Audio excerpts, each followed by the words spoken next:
Hey there everyone, it's your old pal Cape Joel, and I just wanted to let you know that this next great comic book video has been brought to us by our new friends over at Pork King Good. Yes, that's right, they are pork rind people. Pork rinds have been very important to me in my new keto diet, which admittedly has been hard to keep up during these quarantine times, but they have a ton of truly amazing flavors that I know you are absolutely gonna love. Personally, I'm a fan of the pink Himalayan sea salt. I would love to show you that bag, but unfortunately I ate them all before I started. But not only can you get awesome pork rinds, you can also get pork rind dust, which again, you're probably wondering, why would I want pork rind dust, Joel? Well, again, there are so many great recipes out there for keto cheese sticks, keto fried chicken, and this stuff right here, this is the manna from the gods that you want. So again, check out Pork King Good down in the description. Tell them your friend Cape Joel sent you, and with that, let's get on with the show. When the island nation of Krakoa finds itself under attack by the Cotati threat, it will be up to Erik to rise to the occasion. All this and more in the pages of X-Men issue number 11. Let's hop on in together and find out what happens next, shall we? Well, alrighty then, as the comic opens up, we check back on in with the Summoner of Eriko. Don't remember this guy? Well, he was the weird albino dude who was part of the other island that fused with Krakoa to make it bigger. They also implied that they were the child of War, one of Apocalypse's original horsemen, and it seems that no one's really been keeping eyes on this weirdo. They've just been letting him sit in a clearing.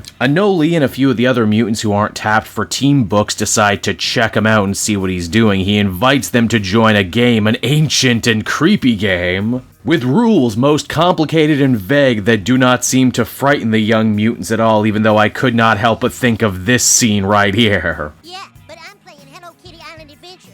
The game ends up having to be put on the back burner, though, as the island comes under attack by the Cotati. Yes, we're still doing Empyre tie-ins. Yes, some characters like Magic and Wolverine show up here, even though they're supposed to be busy elsewhere in other tie-in books. It doesn't make 100% sense, but that story's not about them. Leave it to Hickman, though, to use this whole alien invasion story to actually once again flesh out another part of Krakoan society, and that is they have no standing army, no military force. Oh, sure, plenty of mutants can fight, but because they want to be an idealistic, peaceful, serene community, they have no military force. Oh sure, they have plenty of mutants who can fight, and they have X-Force that acts more like a CIA, but unlike when the X-Men were a school danger room, training isn't mandatory. Now that being said, because Krakoa has been attacked so many times during its short lifespan, the mutants have managed to put together very highly evolved escape protocols. Basically, when it looks like shit is about to hit the fan, all the children and non-combatants get evacuated to another island for safekeeping until everything calms down. In fact, we look on in with some of those kids right now who are around the fire being told stories by Exodus. Oh man, talk about a guy who you probably shouldn't leave with your children. Exodus starts putting on the worst after-school special ever. Hey kids, who's afraid of death? That's right, none of us are afraid of death. We only fear man and those like him. But let me tell you of a man who has no fear, a man named Erik, the true hero of the Cotati War. A truly short-lived war, though it was. As soon as the aliens touched down, Magneto sprang right into action, even putting on his classic red costume just for the occasion. Erik proves to be a pretty goddamn good field leader, managing to interface with the Stepford Cuckoos and direct people all over the island. The Summers family, including Cyclops, aren't going to be able to come and help right now because they're dealing with the Cotati on their moon staging ground right now. And if they're going to take out this massive force assailing the island right now, they're going to need a very big weapon. Luckily, Magneto has been thinking about stuff just like this. You see, Magma, the mutant with volcano-based powers, has actually been tracking a vein of molten metal deep under Krakoa, and with Magneto's permission is going to bring it all to the surface right now. No, it's not the magma that they hope will kill the Cotati. The mutants aren't nearly so reckless as to drown their island paradise in lava. It's Iceman who comes on in to freeze the molten metal, allowing Magneto to take control of it. Meaning that literally in a matter of minutes, Magneto has a whirling death blizzard of sharp metal to carve up all the Cotati invaders with until eventually it's just their field leader. This guy goes on an oh-so-classic villainous speech about how he's bathed the world in blood and that how in the end trees and plant life will always grow out of the death and decay of dumb meat creatures like Erik. Naturally, Magneto is none too fazed by this villainous speech, what with having given more than his fair share in his very long life lifetime, so instead he decides to drop a satellite on this guy, then another one, till eventually he's dropped all of Krakoa's satellites on him and decides, meh, you know what, I'm gonna start dropping these secret military ones on him. You know, I get the distinct feeling some people are gonna be really mad about all those satellites. Fuck's sake, Ricky, what the fuck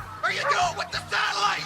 I paid $10 I want my fucking satellite signal! And with that, the day is saved and the story ends with the children once again holding Magneto up as one of the greatest heroes Krakoa has ever seen. And so there you go, that was X-Men number 11, everybody. I'm not sure if the main X-Men book needed as many Empyre tie-ins as it ultimately got, but I must take my hat off to Hickman to how he was able to very effortlessly weave the story he was telling into the bigger Cotati tale. This issue, as with the ones that preceded it, were filled with a ton of this isn't important now stuff, but probably will be super important later, like reminding us that the Summoner is still out there and still acting super creepy. Then there's the matter of Krakoa's whole standing army issue and how they're not growing the military yet, but they are trying to find other workarounds for it, like maybe, oh, I don't know, use the 5 to create super mutants. I also like this device they keep using of Exodus telling children stories at the fire, which, you know, kind of contradict everything that we as long-standing readers know about X-Men, like, oh, Scarlet Witch is a big nasty villain. Despite all her years of friendship and being a good hero, transversely, Magneto is one of the greatest Krakoan heroes of all time, despite the fact that he had been such a villain for so long and there's still so much bad blood between him and the other good guys. Overall, I'd say I probably liked this one a little less than the Vulcan issue we got last time, but still, as far as tie-ins go, these were pretty solid. I would give this one a 7 out of 10.